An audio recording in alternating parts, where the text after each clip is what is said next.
Good morning and welcome to Raaonline.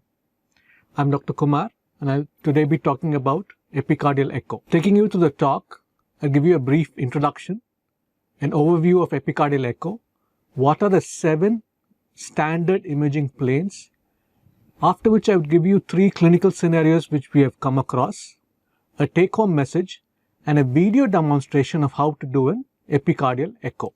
Intraoperative epicardial echocardiography was introduced as early as the 1970s for the evaluation of open mitral valvotomy. But over the last decades, it has reduced its use with the advent of transesophageal echocardiography. And all of us know perioperative echocardiography influences cardiac anesthetic and surgical management in nearly more than 50% of the cases. So what are the indications for epicardial echocardiography? Whenever you need to perform an efficient and safe, comprehensive intraoperative echo for patients where TE probe insertion is difficult or contraindicated. So what are the list of contraindications for transesophageal echocardiography? As per the American Society of Echocardiography 2013 recommendations, they have a list of relative contraindications and a list of absolute contraindications. Whenever you are coming across these situations, then you might have to use epicardial echocardiography. The first guidelines for epicardial echocardiography was published in the year 2007 by the American Society of Echocardiography and the Society for Cardiac Anesthesia.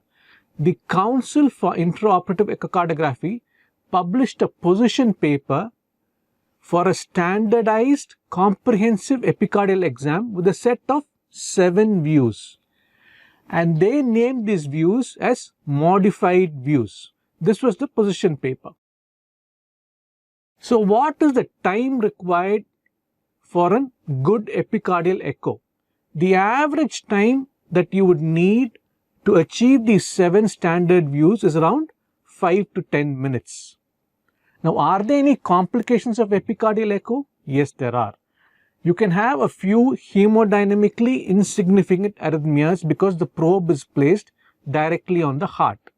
Are there any contraindications? Absolute contraindications are nil as of now. What are the advantages of epicardial echo over transesophageal echo? Because you apply the transducer on the heart surface directly, the signal to noise ratio is reduced. Thereby, you produce high quality, superior resolution images.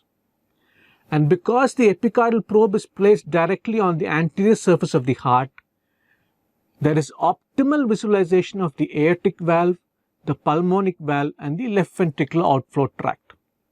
And whenever you have a discrepancy between transesophageal echocardiography and direct invasive measurements, epicardial echo will help you tide over the crisis.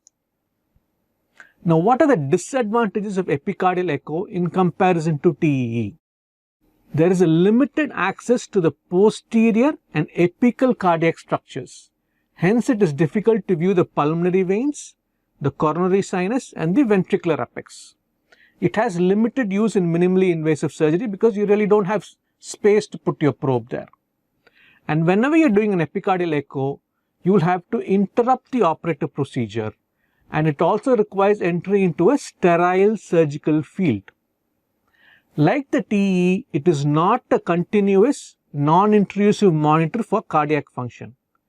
And in obese patients, it is difficult to get a good view of the atria and atrioventricular valves.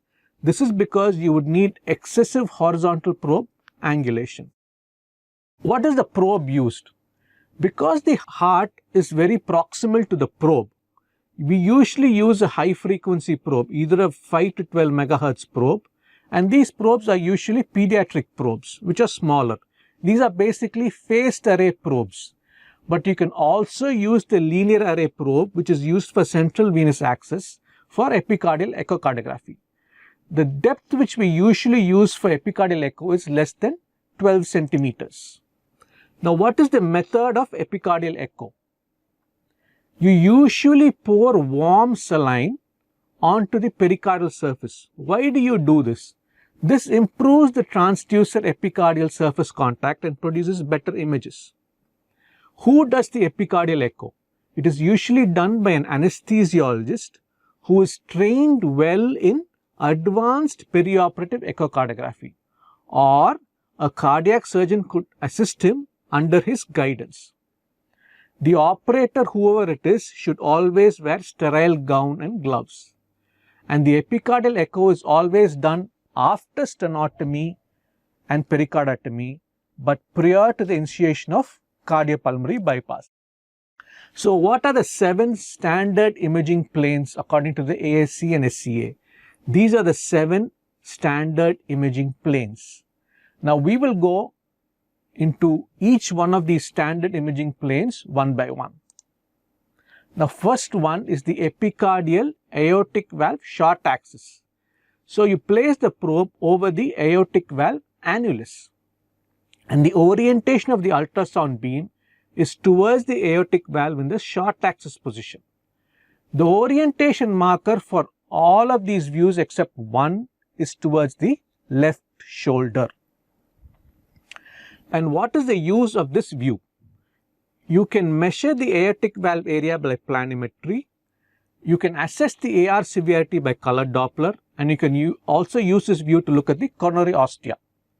The problem with this view is because the Doppler beam cuts the valve perpendicularly, Doppler assessment of the aortic valve is not possible.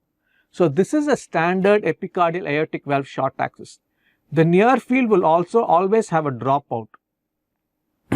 This is the standoff, and then you would have the aortic valve on a short axis.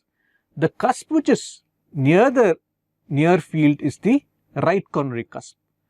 The cusp on the right of the image is the left coronary cusp, and the cusp which is on the left of the image is the non-coronary cusp. Otherwise, we can tell that the non-coronary cusp is associated with the intraatrial septum. So, you have the left atrium here and the intraatrial septum here. The non-coronary cusp is associated with the intraatrial septum. Now, here you have a subject with the mild AR, and you know that the AR is central in origin. This is from an epicardial aortic valve short axis view.